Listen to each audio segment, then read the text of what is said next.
Some of the about 200,000 Israelis evacuated from communities near the borders with Gaza and Lebanon have nowhere to return to after their homes were bombed or burned by Hamas militants on October 7th. In the meantime, all of the evacuees have been living in limbo in hotels and guest houses all over Israel, including the Ya'arim Hotel at Ma'aleh HaChamisha outside of Jerusalem. They say they don't know when or if they will feel safe enough to return. We don't have any place to go back to now. First of all, it's a closed military area, and nobody can promise me that they won't breach the border again.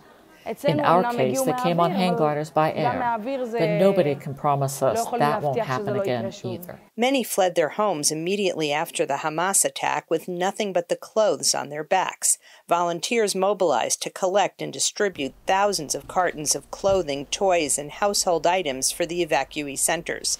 This hotel provides room and 3 meals a day, as well as health services and recreational activities. Children have been integrated into local schools, and a nursery school has been opened inside the hotel.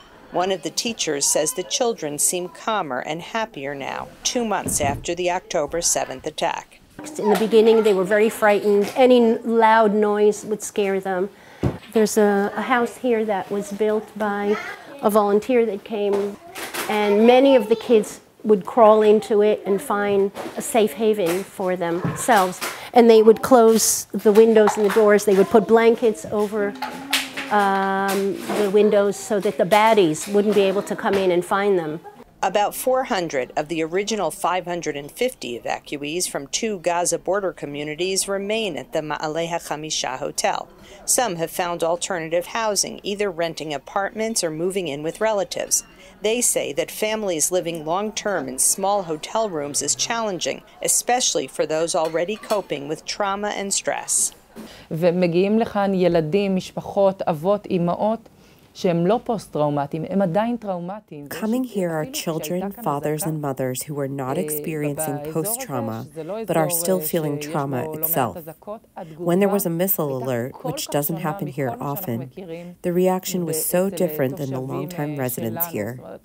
There is trauma, it exists, and they are living it. More than 1 million Palestinians in Gaza have also been displaced by the fighting, which has destroyed their homes. More than 80% of Gaza's population of 2.3 million is now crowded into the southern Gaza Strip, where they are living in United Nations schools and facilities. The Israeli evacuees say they are anxious to move back home, even though they recognize that it may take a long time, if ever, to feel safe in their homes again. Linda Gradstein, VOA News, Ma'aleh HaChamisha, Israel.